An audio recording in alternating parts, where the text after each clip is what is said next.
You're not suffering, you're waking up.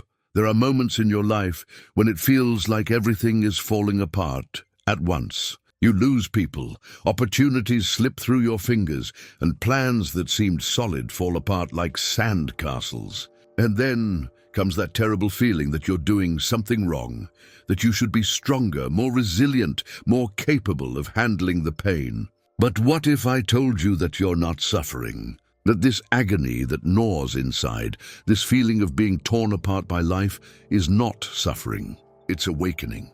And the difference between these two things can completely change the way you live. Carl Jung, one of the greatest explorers of the human psyche, said that there is no consciousness without pain. And maybe it's time for you to stop running from that pain and start to understand what it's truly trying to teach you. Because as long as you interpret every crisis as a failure, every loss as a punishment, every difficult moment as evidence that something is wrong with you, you will remain a victim of your own life. But when you understand that pain is the chisel that carves who you truly are, everything changes. You were conditioned from a young age to believe that happiness is the natural state, that pain is an interruption, a system failure. That accomplished people don't suffer, don't feel empty, don't spend sleepless nights questioning everything. That if you were doing the right thing, you would always be well, always in control, always moving up.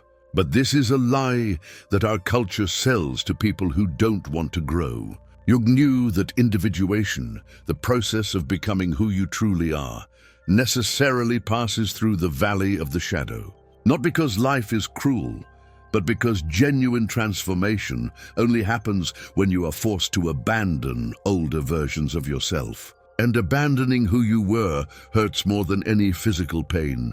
You feel like you're dying because in a way you are.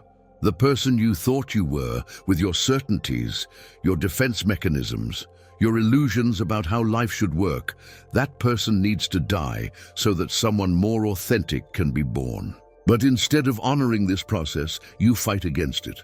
Instead of allowing the chrysalis to break, you try to keep it intact. And that's where the real suffering begins. The difference between suffering and awakening is resistance. When you resist pain, when you fight against it, when you try to suppress or deny it, it turns into chronic suffering. It becomes a weight you carry, a wound that never heals, a rage that is never resolved.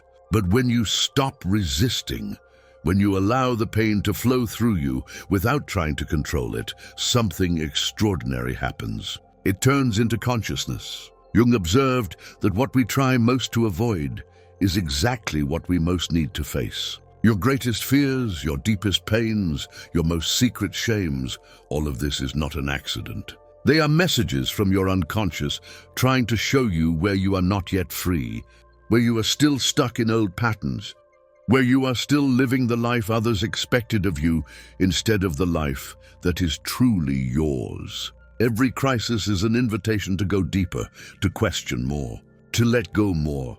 Think about the people you admire most, those who have a magnetic presence, a wisdom that goes beyond books, a strength that doesn't depend on external circumstances. Do you think they got there by avoiding pain? Do you think they never broke, never doubted themselves, never felt like the ground was disappearing from under their feet? The truth is, they went through the fire and chose to be shaped by it rather than consumed.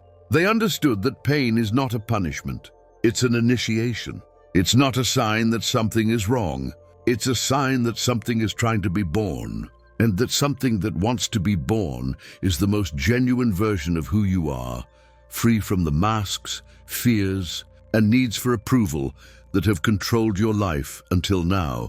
Jung spoke of the individuation process as a solitary journey, not because you will be alone, but because no one can do this work for you. No one can face your demons. No one can integrate your shadow.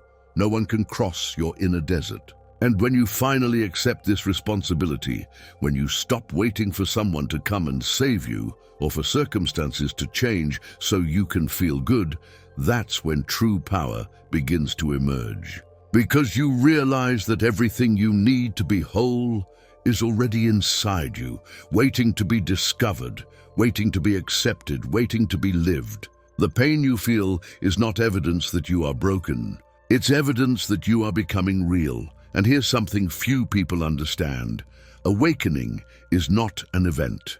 It's a process. It's not something that happens once and you're enlightened forever. It's a daily choice to remain conscious, to not go back to old patterns, to continue growing even when it's uncomfortable. Every time you choose to feel instead of run, every time you face a difficult truth about yourself, every time you let go of a comfortable illusion, you are waking up a little more. And yes, it hurts. It hurts to let go of people who haven't grown with you. It hurts to abandon dreams that weren't truly yours. It hurts to accept parts of yourself that you would rather deny.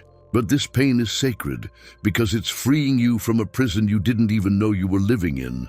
The next time life punches you in the gut, when something you took for granted collapses, when you feel lost and without direction, remember this: you're not suffering, you're waking up.